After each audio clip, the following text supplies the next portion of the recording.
to everybody. It's fucking awesome. Look, off camera, I'm already harassing the guest. It's a great morning. Listen, I kind of liked it. You know what's really funny is everyone always gets nervous before these shows start. They're like, "Oh my god, let me do this, let me do that." I'm like, listen, honestly, in the next 30 seconds, you're going to forget everything that you were just worried about because the conversation is just going to be going wherever it's going. And we don't even. So, Tracy, Rowland, welcome today. Road to the land. Tracy, Road to the land. Welcome. Thank you. What? So Tracy, in the background, because now I'm, Matt and I are totally not neurodivergent at all. You got a T and an A, but you don't have an R. What's under that? I have the angel instead of the R because the R broke and we had to put the angel wings. Now, now I drew attention to something maybe that we shouldn't have talked about. I apologize. Happy to talk about it. Here we go. Yeah. That's it. Dr. Tom, you're sassy and you're spicy, and I like it. Yeah, sassy and spicy. I mean, it's early on a Friday for us. God, I feel like I'm being hit on now. Wow.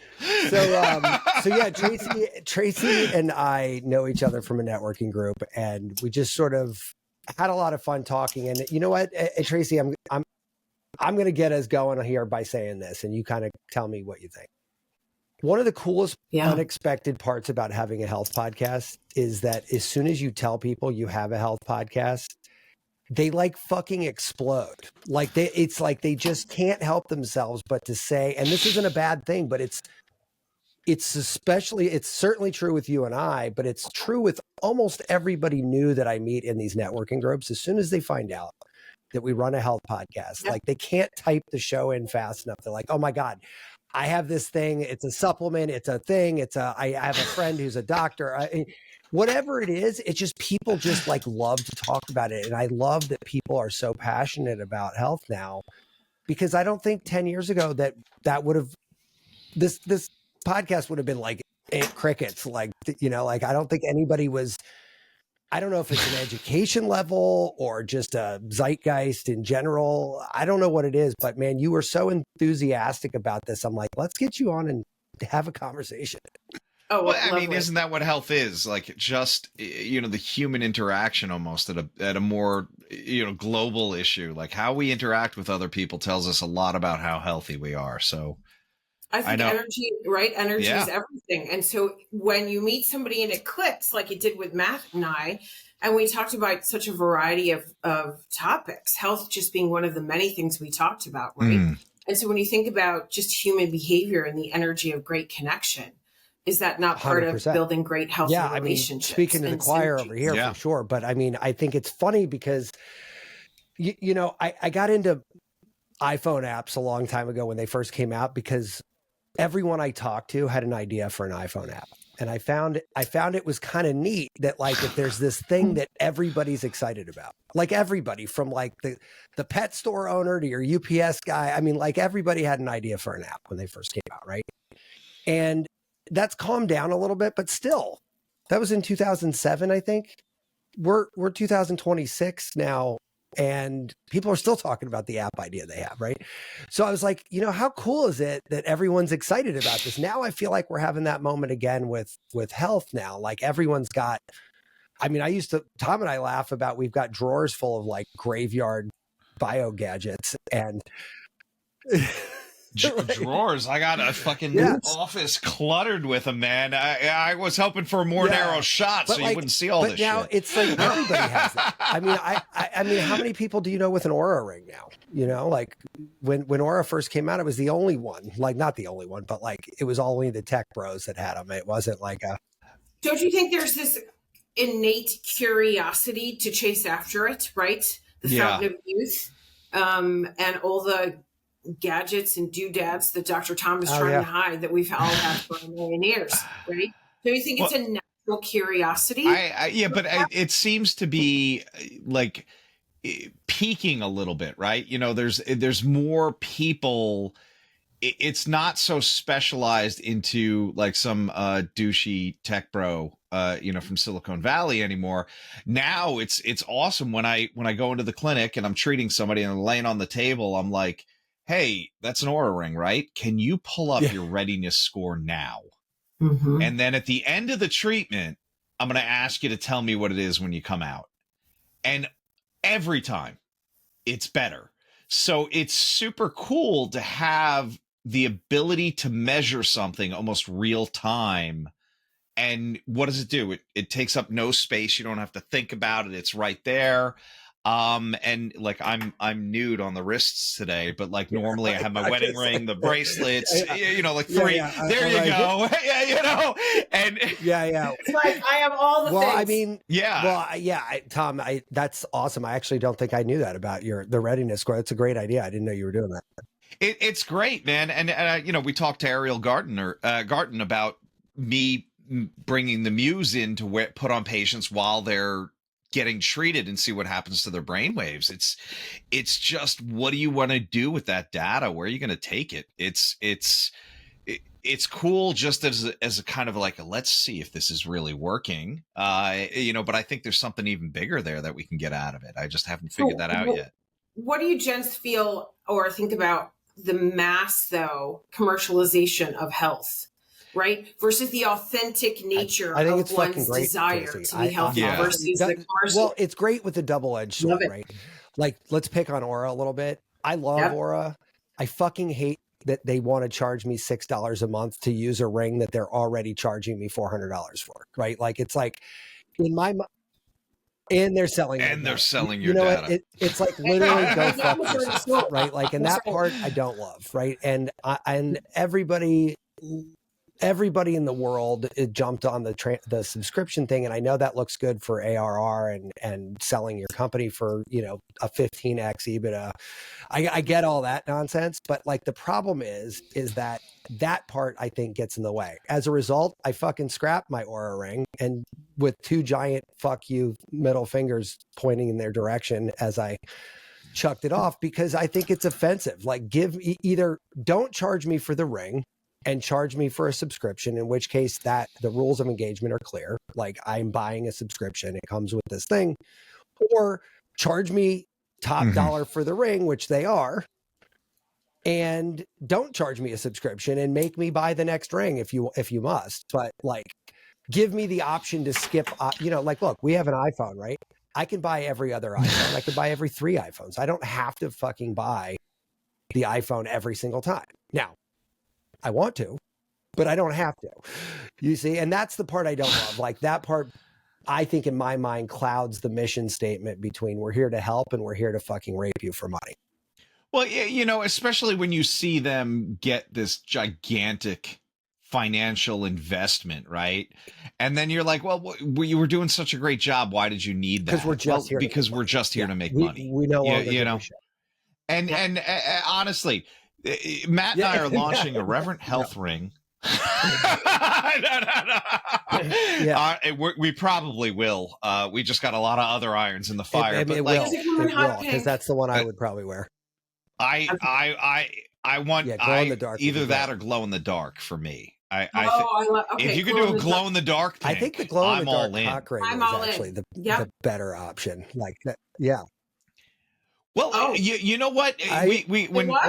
When Dr. Elliott comes on, we're gonna have to ask him why. Yeah, Dr. Elliott. He doesn't have a glow in the dark one. There's a guy we've had on our show. He's coming on again to talk about sex robots as therapy. It's going to be fucking unbelievably cool.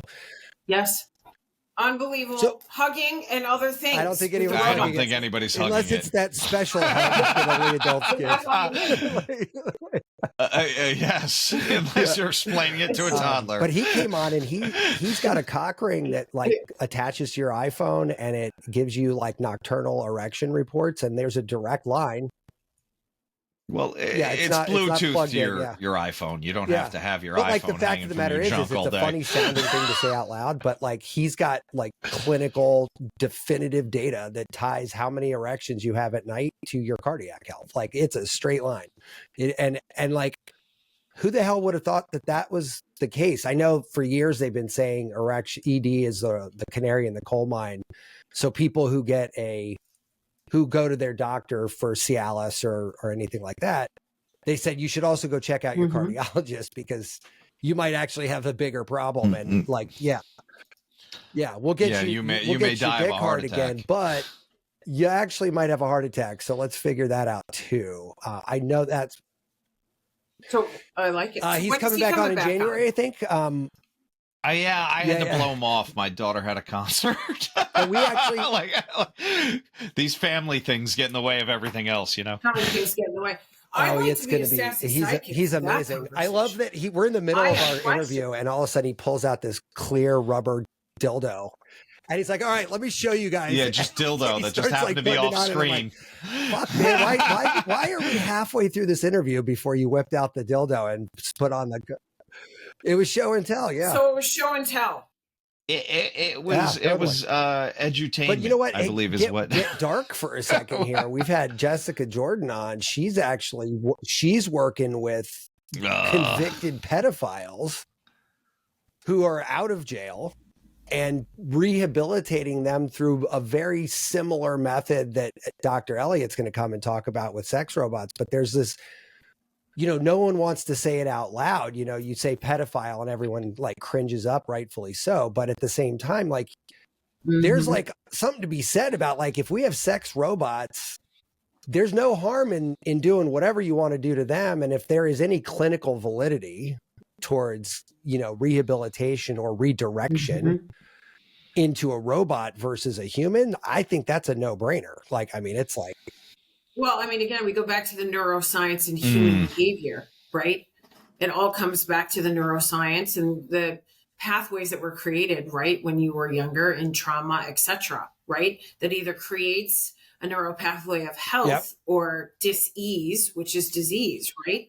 So we love folks that are advancing the capability for those that are in a state of dis-ease, right? To channel. I'm just glad somebody's looking under these dark rocks on my behalf, because like I would never, it wouldn't occur to me to kind of go there. And now that I heard it, like literally we got a newsletter from Doc, and it said I was just at the keynote speaker for sexual robot health. And I'm like, fucking, I couldn't hit reply fast enough. Why didn't you open with that when you came on the show? Yeah. Sexual robot health. It was health. like, I forget what the exact name of it was, but it essentially was it was some medical sexual conference. Health robot health tools, like as clinical tools. That was his keynote.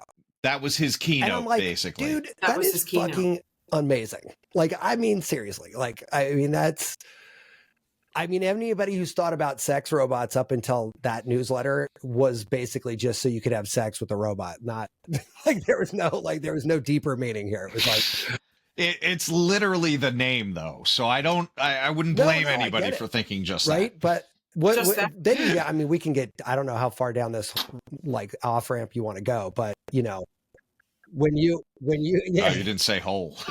when you overlay, if you Venn diagram this with the fact that there's a whole bunch of Gen Zers and Gen Alphas out there walking around with an AirPod in their ear, talking to ChatGPT as their best friend all day, like you push these two circles together and it gets real fucking weird, right? Like now, when a 15-year-old right now whose only coping mechanism is ChatGPT gets to be 25 and sex robots have evolved another 10 years from where they are right now, the fuck does that look like? Like you talk about transgender bathrooms. What are we talking about with, carrying my robot on an airplane, like, or carrying my, like, I mean, this could go in a bunch of weird spots, right?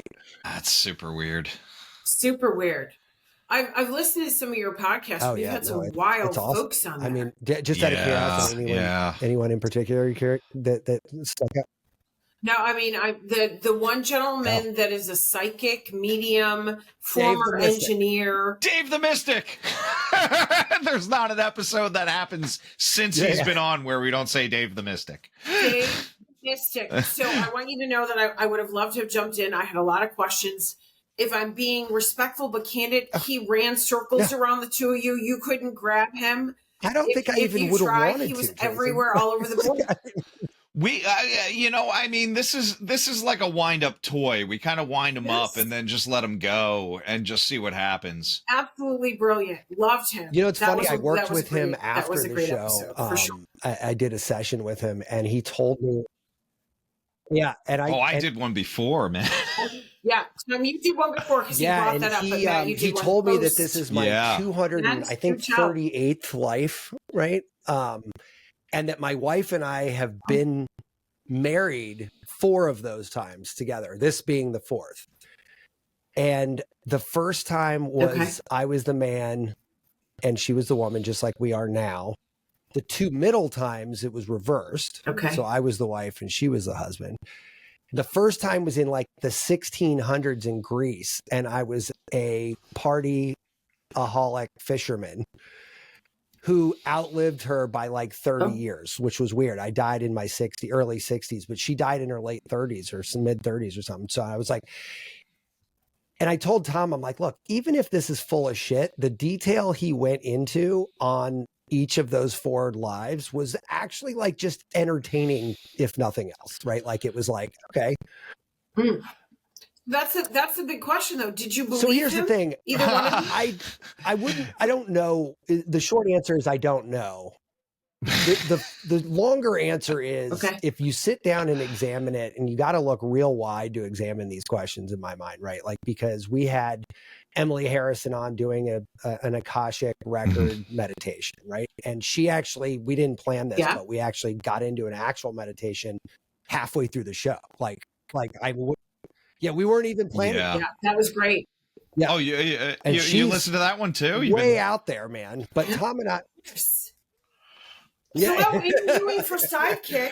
Tom and I go to breakfast with one of our buddies, Brian, who hasn't been on the show yet, but we were talking about soul families and reincarnation, all this shit. And so, like, if I take an ingredient out of 200 conversations I've had with 50 different people, then everything Dave the Mystic said makes sense. Everything Emily Harrison says makes sense. Makes sense. If I took them at face value, it's a little bit harder because you in order to actually buy into this, right, you have to actually have examined so many other things, like, you know, like energy, frequency, an understanding that the universe is just energy and that we are just energy clouds organized in a specific way. But so is this podcast microphones, you know? Yeah. You know, Matt, and I would add into that like, even if it's not, let's say, historically accurate, even if that didn't happen just like that, if there's value in hearing that, if there's something you can glean that helps you now, even though I mean, it's like, God, let's go after organized religion. Even if I'm like, dude, there's like 50 deities that were born on December 25th, and I'm catching hell from Christians for saying that. If any of those people practicing any of those religions that worship one of those deities is doing something positive, there's value in that story, whether or not it actually happened or not, you know? So that's me being as like open towards organized religion as possible. But, you know, I think that's the same thing when you hear a psychic tell you something that you can't directly confirm, and you can go, yes, that's 100% right. My aunt passed away 3 years ago and she always used to do this or say that, or that's what she used to call me. You know, when you go, you're like, okay, you know, 400 years ago you were this person. No, you can't. How the fuck are you going to verify that? And although there's that book, what was that book about that kid, the 7-year-old? I haven't gotten it yet. So one of them was Old Souls, where the guy from the University of, was it Virginia or Tennessee or something like that, his 10,000 case studies, and they've tracked kids down remembering like their past lives. They were historically valid. The detail is insane. Like one kid, the whole definition of the seen, unseen of the way that we navigate when we think about health, though, right? I mean, we know that if you lose weight, we can see it. If your biceps gets bigger, we can see it, right? And so, but gratitude is both a. We just talked about this last night on our show. Guy is brain tumor survivor, but he goes to bed every night, and instead of thinking about his death, he thinks about all the things that he got to do today, because he was supposed to have been dead 4 years ago or 3 years ago or something, right? Like, and I said, all I hear is gratitude journal out of that. Like that. I mean, that's all. I mean, that's essentially all you're doing, right? Like, I mean, and guess what? He wakes up in the morning feeling a little better than he did the other day, right? And I'm like, well, no shit, because the last thing you said to yourself was, look how fucking lucky I am. Like, look at all the shit I'm happy about. Like, you know, rather than being like, the mailman came late, the garbage got knocked over by a raccoon, my kid got a D in school. You know, like, you know, just. Although he's in Australia, so I think it would probably be a dingo. But you know what, Tom, just to build on that, and Tracy, to kind of go down the Dave rabbit hole a little bit. What he did say on there was that most people don't make it past 4 or 5 times with the same person. And I said, you know what, that's interesting. So just real quick, 1600s, I'm a partyaholic fisherman. Then we switch roles in the 1800s, and we are in Chicago, and Sarah works in the stockyard killing cattle. It's a hard life. We've got 3 kids. It's not great. Then in the Great Depression, we're in New York City. She's a stockbroker, or she's an electrician. So we weren't like stockbroker poor, but we were also not like super crazy. And now we have this one, and I'm like doing a podcast and I have a development company. And it's like, and he goes, and you probably are not going to do this again with her. You guys have taken everything you can take from each other and learned all the lessons you're going to learn, and you're going to go. And I said, you know what? Wow. To Tom's point, even if none of that happened, there's some wisdom in saying, like, in relationships, it's not using somebody per se, it's learning from them. And then when you've learned all the things you could learn from them, and some people that's a lifelong friendship, and others it's not. And I think that there's like almost a grace to say, it's okay to learn everything I can from you guys here on this call. And then maybe in 20 years, we don't talk to each other anymore, or maybe we do, I don't know. But like, it's okay. Either way, it's okay. And like, I think there's, I was a nun. So I've done that, by the way, that regression therapy. Yeah. Oh, neat. I was a nun. Do you know what time period? I'm just curious because. Yeah. Yes. 18, I've been a nun several times, believe it or not, which I think is hysterical. So you've been married to your soulmate, right? In many lifetimes. I've been a nun. That's really funny. In several lifetimes. Go figure that out, Dave said, sometimes people are like a butterfly on another planet, that the average lifespan of that butterfly is 1,000 years. And you basically have to choose to die. Like, you have to basically fly into the mouth of a bird to like end it, because you can't really like, there's really no other way to do it. And I'm like, that's wild shit too. Wow. You know, like, you're kind of thinking, you're like, I mean, what, wow, what is that all about? Right. I mean, they just found a shark in Greenland that is 650 years old, the female shark. Did you hear this online? Yeah. Yeah, I saw it. Those are those Greenland sharks that fucking live at like ridiculous depths. Yeah. It's freezing ass cold down there. And in freezing water, this shark is 650 years old. Yeah. Whoever's inhabiting that shark, like whatever soul, I mean, they're just floating around for nearly a millennia. You know what I mean? Like, it's like, I mean, that's a thing that's not even on another planet. That's happening right here. I wonder if like how time feels on that scale to somebody. Cause like, I'll meditate for 20 minutes and go, wow, this is a long 20 minutes. Or then I'll look back at this year and go, fuck, I still think it's February. But then that goes back to, is time quantum legit? Physics no, I mean, I don't. I think we're starting. Exist. Yeah, like this is like another. It's a new. Yeah, it's like it's all happening. So I'm just sitting there going, and I've had to read this article like 4 times because it's a little stretchy cognitively for me. But I'm like, fuck, seriously, like that would be crazy if like the thing that just happened just severed. Like, it's just like it's no longer there, right? Like I don't know. It's like we remember it. I mean, I remember getting on the phone with you guys, but like, according to this, maybe it didn't, maybe not. Anshar, our buddy Anshar said this to me when we were talking. He's basically like, every time you go to sleep, your consciousness is gone. You don't wake up with the same consciousness. You wake up with a brand new consciousness with memories of what you did. And I was like, oh, dude, don't like, just don't do that, man. Because like, I'm gonna be walking around trying to explain that to like other people, and they're gonna be like, what the fuck is wrong with you, man? I asked you how you're doing.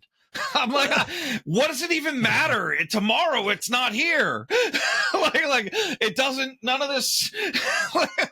We don't have to do any of this. We all go to bed. We wake up tomorrow. It's brand new. We start fresh.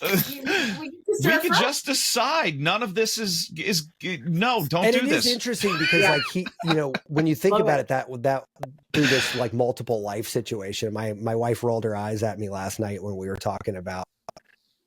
So yesterday's episode got into like people choosing cancer or choosing disease, right? And this is a real touchy subject for a lot of people, but like I can't even count. I've lost track of how many people. How many times have we heard that, Matt? Every past life, every near-death experience person has said the same thing. Look, I didn't realize I chose this. They say you choose your parents too, and I'm like, I had a practitioner work on me. Said the moment before your father ejaculated into your mother, and you chose this form, what made you choose those parents, this life, whatever? And I'm like, my head almost fucking spun off. I'm like, what the fuck kind of question is that? Like, what do you mean? Like, I don't understand. So would you have in retrospect? Would you have chose? You know what, Matt? Would you have chose your parents? I don't think you have the optics. Oh, see, I don't know, Tom. To say why you chose, right? No, but like, look, if you have the worst parents in the world, yes, was there something you were supposed to learn when you were not embodied, when you're floating around closer to like unified with the fabric of the universe, where you're like, I really need to experience this for X, Y, and Z. And when we're here and that person makes it to adulthood and they're not under their parents' thumbs anymore, and they're like, that was fucking hell. Of course, they're never going to say, I chose that. Those people that like Betty, she fucking was like a fucking meth whore.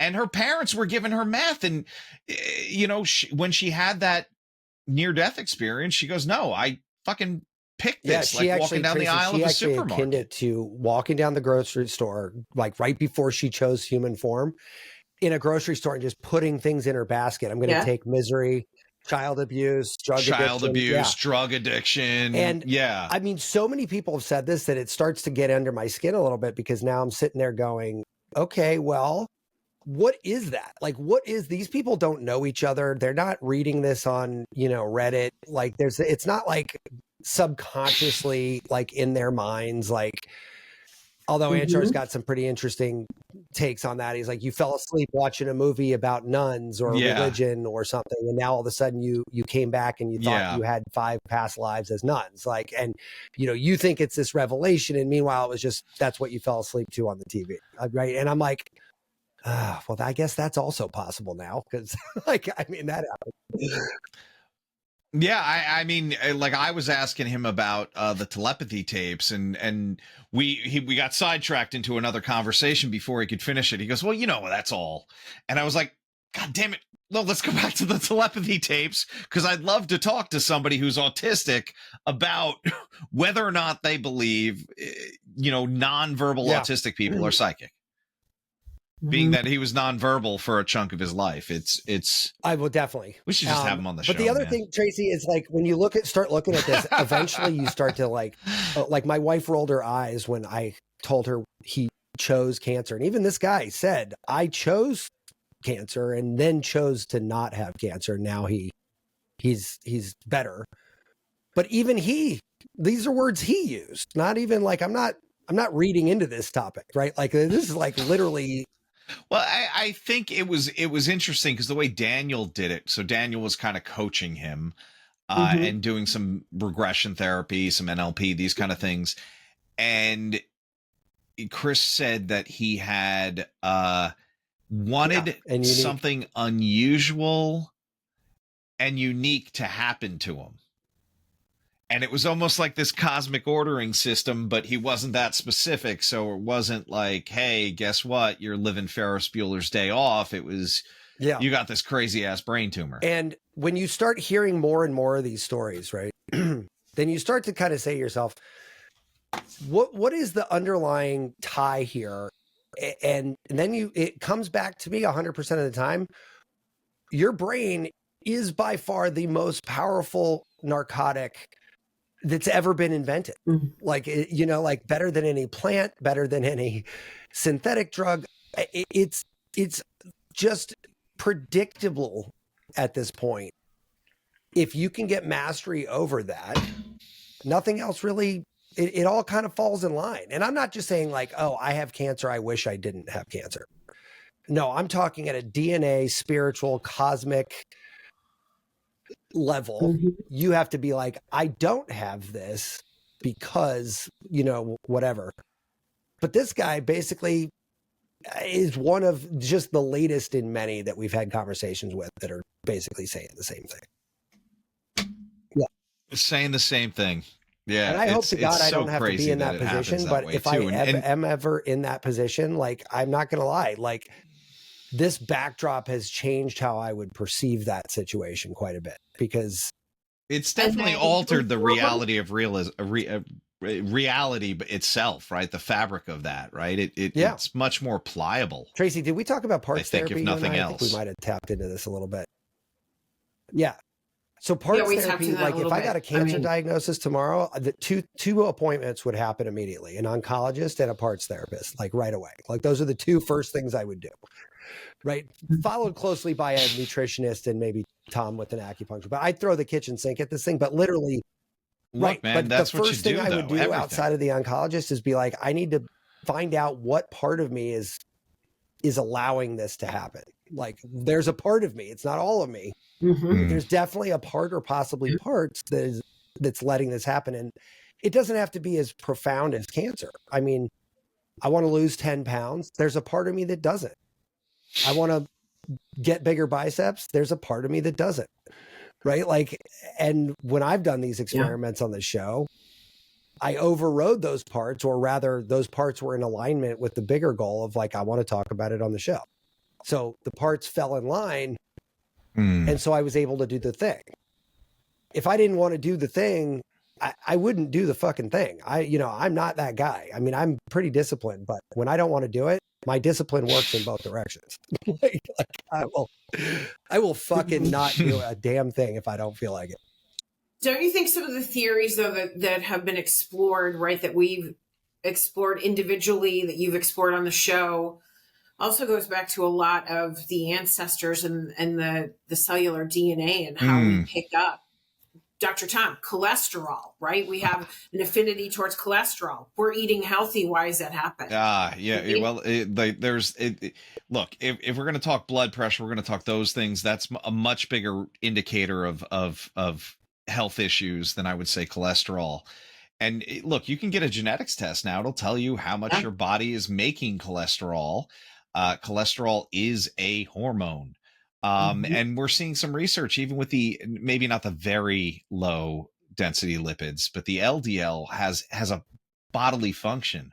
I say this so many times. My great grandmother made it to like a month shy of her 106th birthday.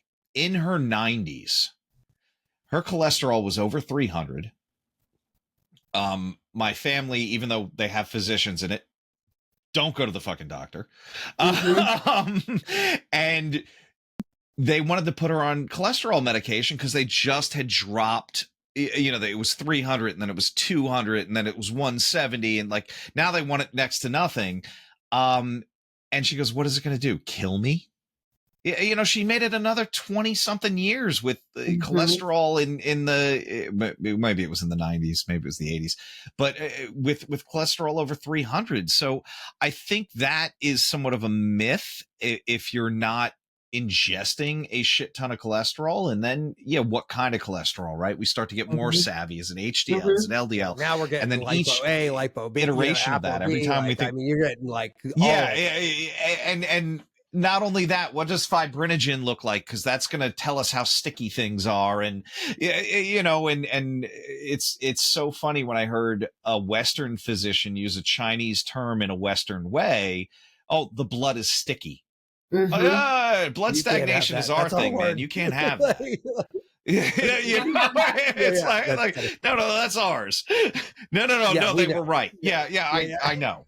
I live here. I'm curious, how do you approach them when you think about health that we have inherited from the ancestors. Yeah, it's so funny because at some point we moved so far away from it, right? You know, I remember having an argument with somebody about breast milk and formula, you know, and I'm like, the second somebody could put something in a can, yes, has it saved infants' lives? Yes, has it helped moms who can't breastfeed, right? Absolutely, 100%. And 100% agree, it's your choice, breastfeed, don't. But the research shows the shit coming out of your boobs that you give to your kids is infinitely healthier than the stuff coming out of a powdered tin. You know, and that's the colostrum. That is the complex antibodies that are being there. And then not to mention the physical touch, the skin to skin contact, all of those things have impact, right?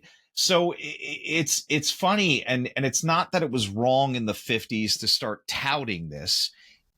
Maybe it was from like just the pure capitalistic, like I want to make money, so I'm making formula, but it did solve a problem for a lot of women that couldn't breastfeed. But on a deeper level, that connection to what it means to be a human started to get severed, right? We do that now, right? Matt bitches about his kids. My kids are on the fucking phone all the time. And it's like, look, just put the phone down and look around. There's so much shit going on that you're removing yourself from nature. Look, man, one little thing here. Sensate, right? We had this guy on the show, the guy that made this. He's also an East Asian medicine practitioner. And he mentioned, he's like, at one point, we're walking around outside and you hear birds. The birds change their tune. You know something's up. Think about how many times you just sat outside and listened to birds. How, like, you know, I do because I'm a fucking weirdo, but like most people are not going, oh, I hear those crows. I hear that robin. Hey, that's a different cry. Oh, what's going on? Right? This is how we were, you know, that peripheral view that, you know, it was not just our vision. It was what is the experience around us and what is it telling us, right? So you're absolutely right. We've cut out a lot of that ancestral knowledge, but maybe this is the generation. Maybe this is as we move into the fire horse year in February, maybe that's what we're coming back to get. Maybe that's what we're shedding, is not like a rejection of technology and modernism, but how do we use that sanely and still be a fucking primate? You know, like I don't think we do that. Like, there's this smoothing that happened up until now of correlation and causation, right? Like, so, you know, the 50s, what was it? All the people coming back from overseas and like, they're having heart attacks. They're like, oh, it must be the butter, you know, like, and I'm grotesquely oversimplifying that, but they made like a leap. They're like, all right, well, we weren't having heart attacks and now we are, must be this. And then to Tom's point, people started making money on the other stuff, like the counterbalance, margarine. Yeah. Margarine. Let's make money. Well, what happens if you make too much margarine? Well, now you need more oils, right? So now the farmers are getting subsidies for their corn to make oil, to make more margarine, right? And now, before anyone realizes it, turning that off, even if it's killing everybody, there's always going to be more people. You know, we can't just take away the margarine. It'll be billions of dollars. You know, Matt, he's absolutely right. There was this TED Talk I watched where they were basically saying, look, if we want these changes, there's one fundamental thing that this whole fucking system is built on, that until that changes, and no one wants that to go because it's this little toothpick holding up this mountain, is like, we're still so dependent on oil, fossil fuel. You take that out and the whole global economy collapses. So it's not like, that's what the pushback is. It's not just about money, which I still think 90% of it is money because it's a whole global economy. But you change that one thing and then the whole house of cards falls, and that's where the resistance comes in. And you know, Matt's saying it with margarine, but we can think of 1,000 products that were meant to be healthier, better, low fat, light, these kind of things. And now we're going, no. The fat was never the culprit. Right. The sugar was. Okay, well, and then we have to get more nuanced. Well, where's that sugar source coming from? What is it mixed with? And every generation thinks they know better, right? So it's like, oh, look, we're doing this now. And then in 10 years, we'll be like, oh, I didn't do shit. I think the difference in this generation versus this decade, I don't even want to say generations, because I'd say it's changing in like 5-10 year increments. Right? Yeah.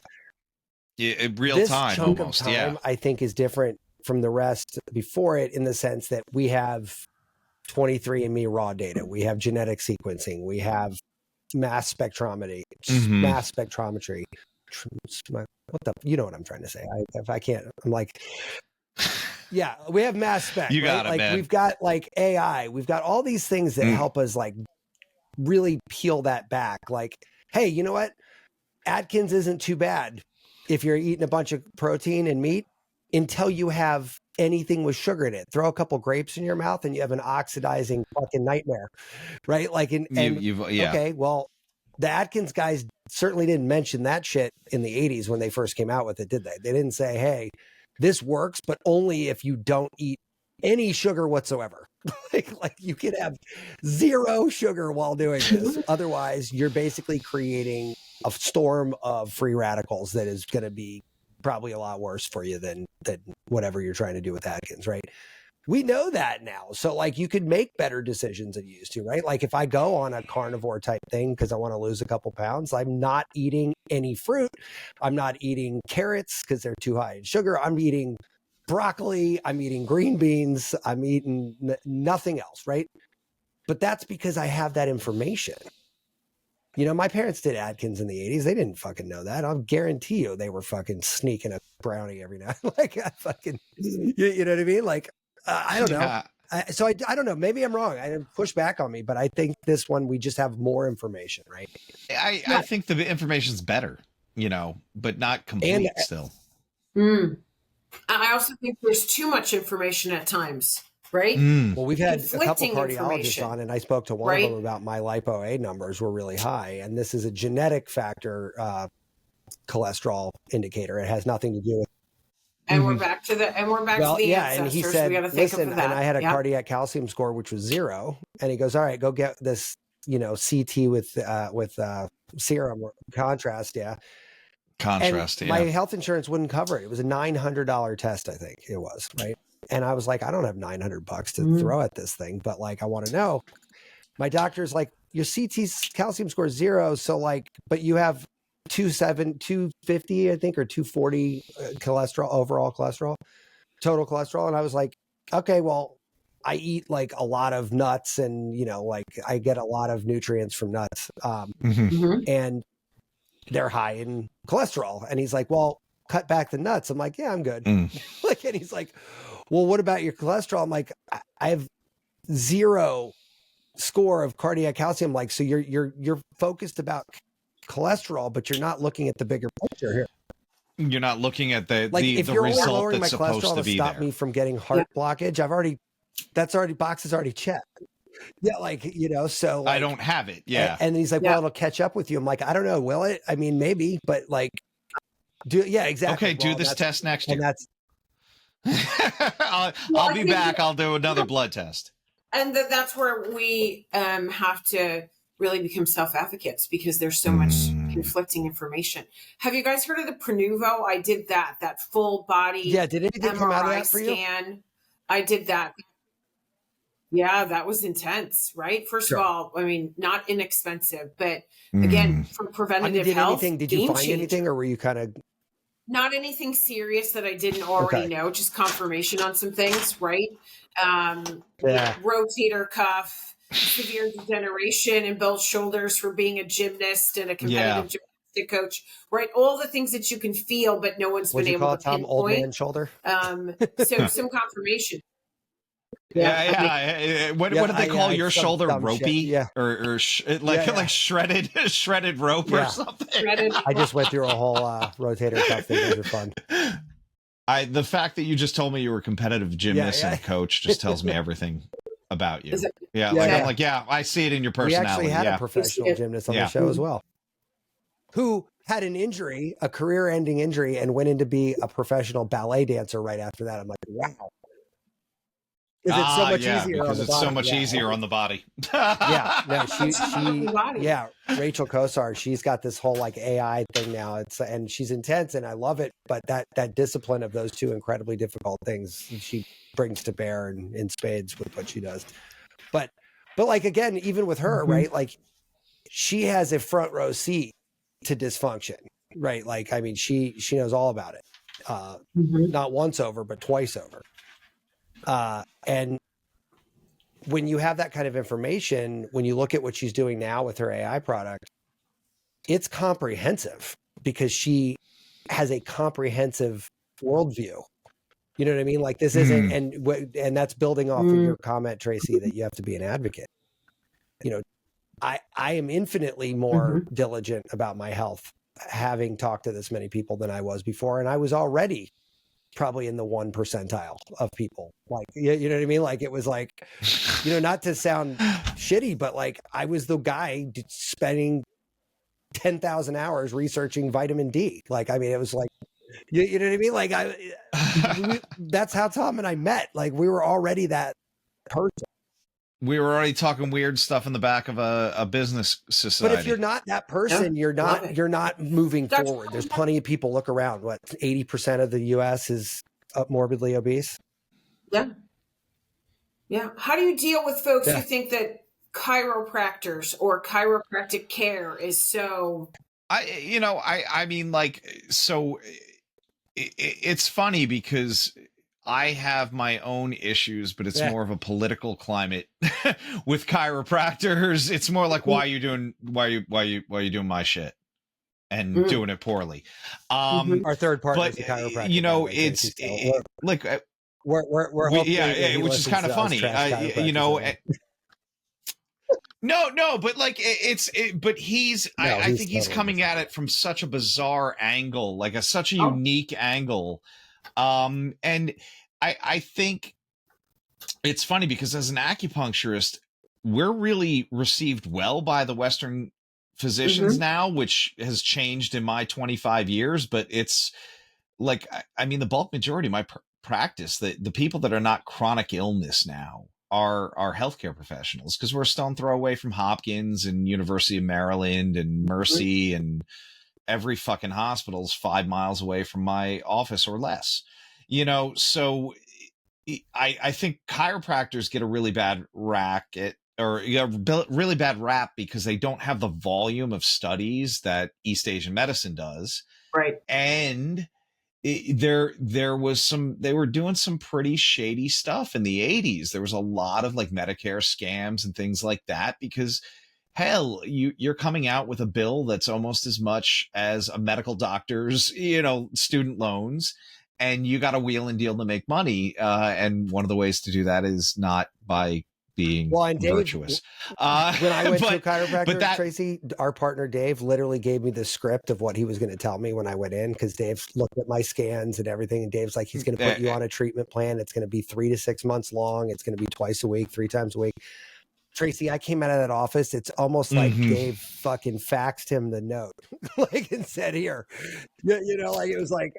Yeah. But it's the script. It's their business. They're one of the few, let's say, allied or alternative healthcare practices where they spend that much time on business management. I always joke, look, dude, I'm one of the biggest clinics in Maryland. I'm probably like the third biggest. And I'm only here because of spite and stupid financial decisions that I'm like, I'll just borrow more. You know, it wasn't like, look at me, I'm not fucking driving a Rolls Royce to work. You do drive. You know, like the modern version. I do drive it. I drive the fucking base model commuter Tesla because it was cheaper than the Kona at the time. It was cheaper than the Kia. Okay. It also has a fuck Elon Musk sticker on the back. But like, that's the other thing, Tracy. Like, I mean, we talked about this a couple times on this show already today, is that like, there is a financial component to all of this. And while I understand that, I think it clouds the decision process, because everything. Our partner Dave is in Austin, Texas, so I can't go to Dave's house. Dave's like, look, I would treat you 6-7 times and you'd be done. this guy's telling me he needs to treat me 35, 40 times, and then I might need help. Well, it would also probably be much more inclusive than, say, just a spinal adjustment. And the thing is, I did 2 or 3 issues or appointment with this guy, and this kind of, you'll laugh at this, I guess, because of my gadgetry, right? We go there, and it's a heated table to start off to warm me, the tables that kind of bend you like this, right? So now I'm like, all right, well, I don't have one of those, but I've got a heating pad and I've got rollers, and I can get to the same position like myself. I don't really need him to do that. Then he does a crack. Can't do that, right? So this part he's good at. The next thing is E-stim. I've got that. I can do E-stim, and he's doing it on like this little tiny setting. I'm like, no. Like he's like, well, if you want more, I can give you more. I'm like, dude, yeah, like I have this at my house. My kids used to do this when they were 5. Like and my son is going to the same chiropractor, and he's doing the same exact thing for him. And my son's like, crank it up. The guy's like, the assistant's like, I don't know how your son takes it. I'm like, we've been doing this for years. Like, she's like, oh, it's great. But like, and then the last one is an aqua massage that's also heated. And I'm like, all right, well, look, I can jump on a PEMF mat with a heating pad and probably get to the same spot too. Yeah. So now I'm paying $60 copays to go to a guy to do basically what I don't feel like is really all that imaginative, right? Like, I don't think this is a creative solution. I think it's a solution that drags this out for a financially beneficial amount of time. Yeah. You can understand, though, based on that, what you just shared, Matt, right, is why people who have been knee deep in their own health journey for a long time, like the 3 of us have been, right? I mean, I was in Chinatown, Tom, when I was a kid after practice, right? We used to go to Chinatown, take the train and go for acupuncture after a practice, right? Yeah. We did the teas, right? So, I mean, I've been in that world since, right, I was a young athlete. So I think what's interesting, though, is if you have folks, right, that don't have that span of experience or knowledge, then they think that the Aquamat and the $60 copay and all the magic, right, is either going to be the miracle cure, or they swing the pendulum the other way where they think it's blarney. Yeah. Right. And now we've just lost somebody that we could actually help heal because of that business model. You're talking about, and you basically said it perfectly. We're on the outside of that bell curve. Yeah. And the 2 people, even in my clinic, the 2 people that see the biggest results are either the really, really fucking sick or the ones that are doing something at such a high level. Those little incremental improvements they've measured and looked at, and that makes them early adopters. Like you were saying, like who as a teenager is going into Chinatown to get a service that you don't even know if that practitioner is licensed. By the way, I'm not knocking them. Some of them can raise the fucking dead. Yeah. We'll never know the shit they know, and they may or may not be licensed. I'm no rat. 235 Main Street. No. But yeah. I mean, get out of here. There was no, the doorbell, you opened the door, the bells rang, the little woman came out, she checked your pulse, she checked your tongue, and you went down, you got your acupuncture, you got your tea, you get back on the train, you felt better than when you got there. And that's the funny thing. My wife is doing acupuncture right now, and she's like, it's not going to work. I'm like, well, not now. It's not. I mean, you're not even there yet. You don't even know if it's going to work, right? Like, it's so funny. Yes, you like, not that you have to be a full believer, but even some of the skeptics do get really good results, and it like bothers why them. It shouldn't work. It's almost like this shouldn't work. This doesn't make any sense for things like pain and stuff. It's like, well, I can give you a Western physiological mechanism that makes sense to you, and then you're more open to that. But I've had people come in for stuff, and I'm like, let's give it a go. I have no idea. And they get results, and they're like, how did it work? And I'm like, okay, so here's the theory, but like, I can't pull a study for you. It's a really weird thing, especially when it gets into those more psychological issues. And that goes back to what we were saying about mind, right? The mind is the most powerful narcotic on the planet, right? Yeah. If absolutely. If you believe it's not going to work, it's not going to work. If you go in going, it's not going to work, then it's not going to work. I'm actually pretty psyched about my chances because I believe everything's going to work. Like I go in, I'm like, nope, this is great. I fucking one needle in my forehead, and it's going to cure cancer. I don't care. You know, yeah, and you know, like that's it. We're done. You know what? I don't know if it's because I have an open mind or if I'm really optimistic, but like my thought is if I'm going somewhere for something, like Tom to acupuncture. Tom didn't just wake up yesterday and be like, I think I'm going to stick a needle here. And I think that might work. No. Right. Yeah. Some days are like that. Some days are like that. Good at what he does. He's been doing it a long time. He's really knowledgeable about it. And I got to assume even this chiropractor that I stopped going to, because I was like, I'm just going to try this at my house because I'm sick of these $60 copays. Even him, he believes it's going to work, and he's got success stories, right? My son actually, funny enough, is turning out to be one of them, right? So he's not wrong, but it's like, for me personally, he wasn't right, you know?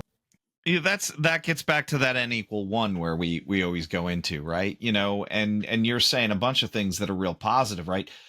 There's actually a surgeon in Australia that published something and he said like everything is placebo. They said anesthesia, including surgery, is placebo effect. And I was like, what? Well, it's crazy, you know, and crazy studies. Like they sent a bunch of radiologists some low back x-rays, 25, you know, they said the only demographics they said these are males between the ages of 18 and 25. Diagnose them. Oh, every one of them said all of them have low back pain. Why? They saw a herniation. Guess what? None of them were symptomatic. You know, so it's a weird thing. That's a physiological thing that we can see. It's pressing on the nerve. Why do they not have pain? We don't know. Is it their mindset? Is it the fact that, you know, maybe it's not pressing severely enough? Is it just because they're too young? Who knows? Maybe it's because they don't think they're injured. Tracy, he goes, you know, people. Yeah, he definitely said that last night. Are so focused on their mission in life, what they need to accomplish, that they're like, I don't have time to have the flu. I don't have time to have COVID. I don't have time to have bronchitis. I don't have time to have cancer. You know, like and it's not that you don't have those. You're a biological entity, so you're prone to all of those things. But he said, like, the people who have that level of command over that default mode network, where your default mode is health, forward motion, period. He said those people are different. Like they don't get sick the same amount. When they do get sick, it doesn't present the same way. Like their recoveries are usually much faster. And to Tom's point, a lot of them don't even present at all. You know, like I joked the other day, I'm like, I haven't been sick in years. I'm like, that's just probably not true. I just don't know how many times I let it hit my radar that I'm sick, right? Like, you know what I mean? Like, oh yeah, how many, I had to have had a cold. I mean, everybody gets a cold. They're fucking, you know what I mean? Like, I don't live in my house. I go out in the world. I touch other people and I touch surfaces and open doors. And listen, you know, there's almost zero chance, but I don't remember being sick. I don't have a conscious memory of being like, oh my God, I was laid out. When people are like, oh, I got COVID, I was laid up for a week. I'm like, that sounds terrible. I don't know. Like, I don't want to get COVID. What's the chances I haven't had COVID? Probably very little. You know, I got to say the after effects of COVID were worse than the actual COVID for me. Like I had 3 days where I had to sit in the basement and play video games. Like that was it. Why? I can't get near the family. But like I've tested for COVID dozens and dozens of times, never tested positive for it, but that's probably not true, right? Like there's no chance I haven't had COVID. It's been too long, right? Why? What makes that different? I don't know. I'm the only one of the only ones that I know that says that. Most everybody I know is like, oh, I got it once, I got it twice, I got it whatever. Well, I think I've had it, but I've never had a confirmation I've had it. Well, if you felt sick during the height of it, they probably were like, yeah, it's more than likely COVID. So what are you going to do? I got it after it was trendy, and I'm like, I only did it because we had a test sitting in the bathroom, you know, like, and I was like, oh shit, that's actually COVID. I think I had the original COVID. That's why I think I never got the other. It's funny. My wife, I went to Costa Rica in February of 2020. and my wife went to Amsterdam, I think in January of 2020, and COVID, March of 2020 here in Maryland. I don't know where everybody else shut down, but neither one of us tested at that point, obviously, but we both had international travel like right then. She said, I came back with this terrible cough. I went to the office and we were like catching it. And I was like, but like, no, but the word COVID hadn't even come out of anyone's mouth yet. Like, so like there wasn't even. I had the same thing, man. I was at a wedding on New Year's Eve of 2019 to 2020. My entire side of the family is like coughing all over. Like we never get sick. Everyone there was like, my throat hurts and coughing, and two of my cousins couldn't talk, like they lost their voice. And then we all got on planes, and we were probably super spreaders and didn't even know it. Well, we weren't even testing at that point. Who would have thought about that? No.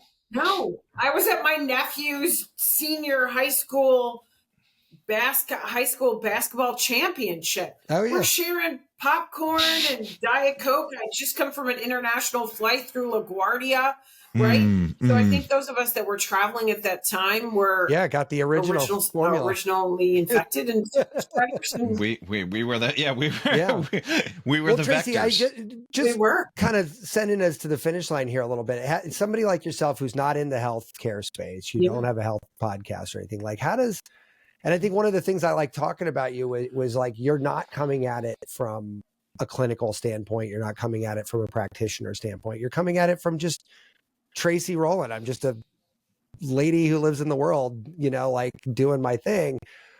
What do you see sort of happening in the future of not just your world, but like all of us from a health perspective? Like, what are you excited about? What are you not excited about? I'm just curious.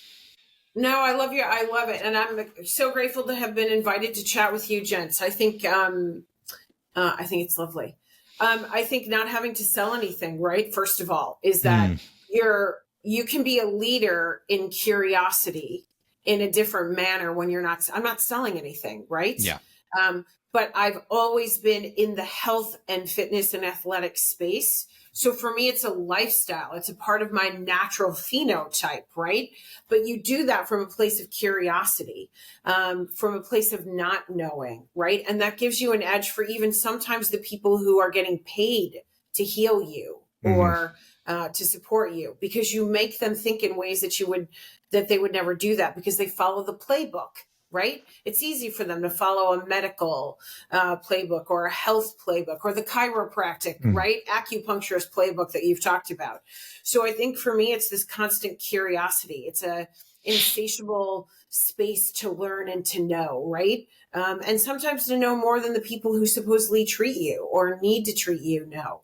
And I think the advancement of all the great things that are ahead will be amazing. I think ultimately we have to remember to come back to being a human. Right?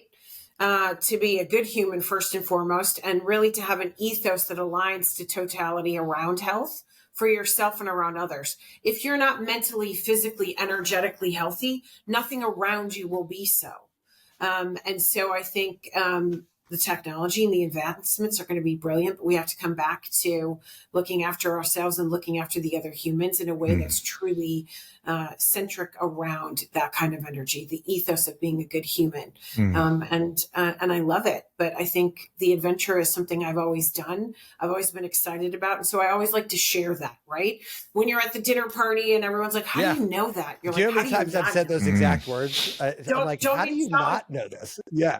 Don't mean to sound like a smarty pants. You're in the same area that I am. You're on the same planet as I am, right? It's funny that people don't understand that. So, I mean, you're a unique case, whether you understand it or not. But like, people don't understand that if you're not healthy and energetic, nothing around you is either.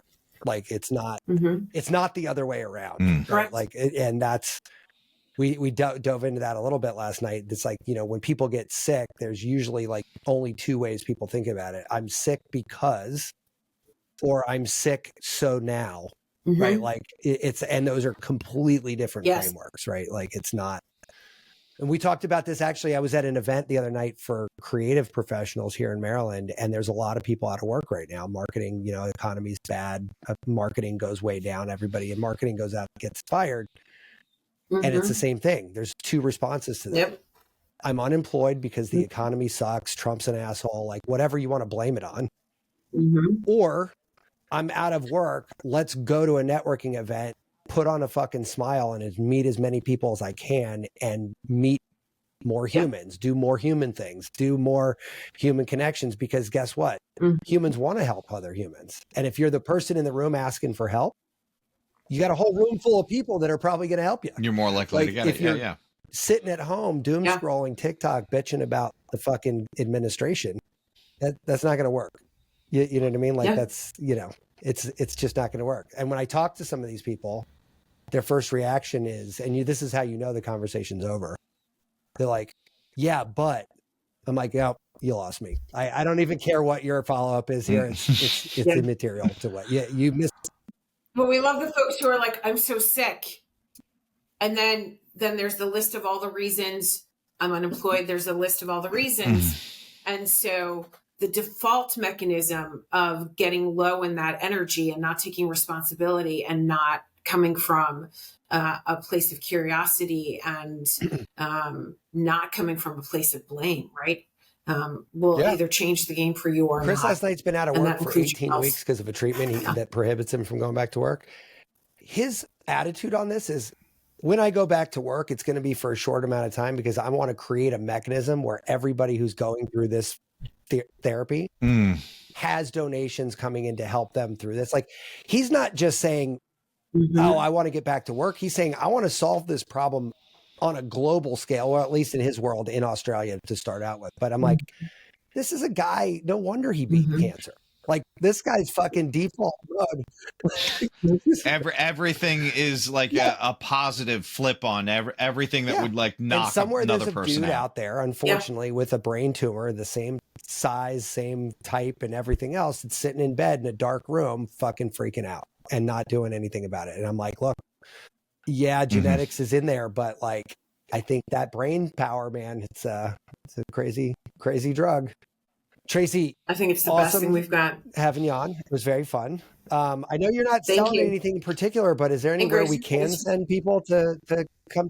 Yeah, where do we send people to you? Where do we send people? Yeah. I've got. You dropped my email, and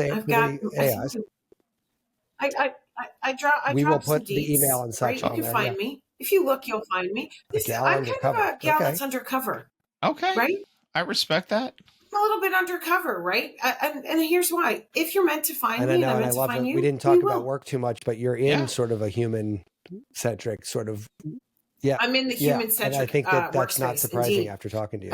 Around the human behavior. So, all right, cool guys. Well, stick around after Tracy and. Thanks so much. I look forward to coming back. Yeah. Bring me on. We'll totally have you back. Oh, that's funny. I'd like to come back. Bedazzled. Wow, look at that. Okay. I'm also colorblind. Is that purple? It's hot pink. Hot pink. Wow. Okay. So, when we get the spicier, I want to be a sidekick for the spicier conversations. I mean, we love the deepness. We love the deepness. We love it, and we love all the good vibes. I don't even know when Sex Robots is happening. Oh, I need to. Yeah. I'm bringing this for that. I mean, if you flip it upside down, I know. Just all right, we'll say goodbye. I don't know. And on that note, And on that note. All right, guys, have a great weekend. Take care. All right. Thanks so much, loves. Cheers for now. Be subversive, irreverent. Health is wealth, but you knew that. Everybody knows that. But so is following us on social media at Irreverent Health. And check out our website for more exclusive content at irreverenthealth.com. Oh, I like this. Thanks for tuning into this episode of Irreverent Health.